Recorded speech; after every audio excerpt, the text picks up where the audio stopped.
to another Tempo Storm Meta Snapshot Breakdown. While the meta has not seen too many developments as of late, there will be a balance change coming on the 22nd. The two changes will be targeted at the top deck in the meta, Tempo Mage, as it's been running rampant on ladder. The meta has warped around Tempo Mage, as the majority of decks can't compete with the power that the archetype has. Even the ones that have favorable matchups against Mage tend to be inconsistent against other archetypes on ladder. It's important to remember that while Mage is oppressing the ladder to some extent, there is a wide variety of decks that you can pilot with success in this meta. Well, unless you're a fan of Warlock or Shaman, that is. Nearly every class is competitively viable, and it's pretty likely that you'll be able to find a deck that you are a fan of. Before we take a deeper look into the first tier of this meta snapshot, we'd like to ask you to take a moment to subscribe to our channel here at Tempo Strategy. With the new expansion around the corner, we'll be having tons of content coming up soon, so be sure to keep notifications on to be kept up with all of our videos. Now let's begin. Leading off tier 1 this time around is, to no one's surprise, once again, Tempo Mage. This archetype is insanely powerful and one of the most consistent archetypes in recent memory. Not only does the deck have a wide suite of tools at its disposal, but the deck also has access to nearly endless random card generation that can get it out of tricky situations. Tempo Mage is an archetype that many players were hoping would be nerfed at the same time as Turtle Mage, but luckily both Evocation and Solarian Prime will be nerfed on the 22nd of October. Tempo Mage is definitely the deck to play for the next week, and we think it might even remain powerful following the balance change. Tempo Mage is a very well-rounded deck that preys on most of the tier 2 decks. With solid matchups against both Soul Demon Hunter and Libram Paladin, this deck is the clear choice for ladder. Even the best decks have bad matchups though, and Bomb Control Warrior is the worst matchup for this deck. The Warrior has the tools to clear off nearly all of your threats, and can even apply pressure given the right hands, making it very difficult for the Mage to get much done. Sadly, tier 1 is only composed of a single deck, showing the true discrepancy between the Mage and the rest of the meta. Thankfully, this will all be resolved soon, and only time will tell if a new deck will take Mage's spot at the top. Without further ado, let's take a look at the 3 decks that comprise tier 2 this time around. Leading off tier 2 in this meta snapshot is Libram Paladin. This archetype has been slowly rising to the top of the meta and has gained a lot of traction lately. Blizzard has been really pushing this archetype into viability and has been nerfing most of the other competitive decks, leaving Paladin to slowly rise to the top. This archetype has more skill expression than pure Paladin did, although it can feel fairly linear at times. Libram Paladin is a bit refreshing right now though, as it's the only Paladin archetype that's seen this level of success in quite a while. This deck's best matchup is against both Soul Demon Hunter and Bomb Control Warrior, as you have access to healing,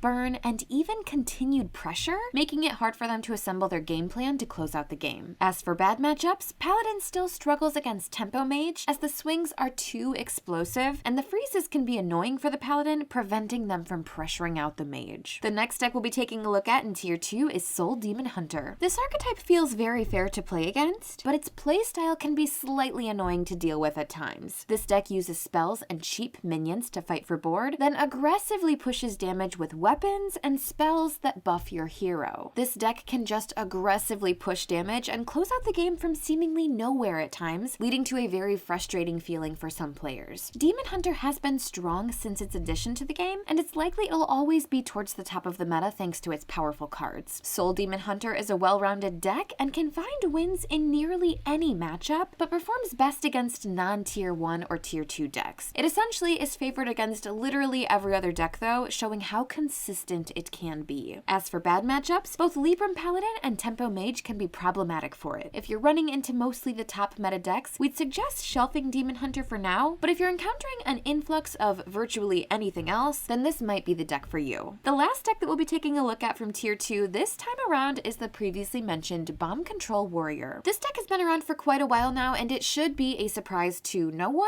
that it's seeing continued success. The archetype is powerful and consistent, and has access to a large arsenal of tools that can help them get out of dire situations. This is the closest thing to an old school control deck that is competitively viable, despite having access to burn damage. If you're a fan of slower decks and winning games, we suggest giving this archetype a shot. Control Bomb Warrior is built around removal and wrench caliber, and uses these to slowly crawl towards a win. It's important to recognize that this deck isn't as slow as some older forms of Warrior, but with how much value generation is in the game right now, even control decks need a win condition. As we mentioned, Bomb Warrior is the best deck against Tempo Mage, which is simply reason enough to play the deck right now. As for bad matchups, its worst matchup within the first 2 tiers comes from Libram Paladin, as it can stall out the game using healing while also applying a decent amount of pressure, preventing the warrior from having the safety it needs to stall out the game long enough to assemble their own win condition. While the meta is healthy and features a wide supply of different decks, a lot of the decks feel relatively weak in power level right now, leaving the game to feel stale at times. Hopefully the upcoming balance change leads to new decks spiking in popularity, but only time will tell what changes. The new expansion and new game mode will also be announced in an upcoming live stream from Blizzard on the 22nd, so be sure to keep your eyes peeled for more news about Hearthstone's future. Thank you all for watching. As always, we really appreciate the support. If you could take a moment to subscribe to our YouTube channel and to let us know in the comments below what type of content you'd like to see, it would truly help us out a ton. We can't wait to bring you new content in the coming weeks, so be sure to keep your eyes peeled. Thanks again, and we'll see you next time.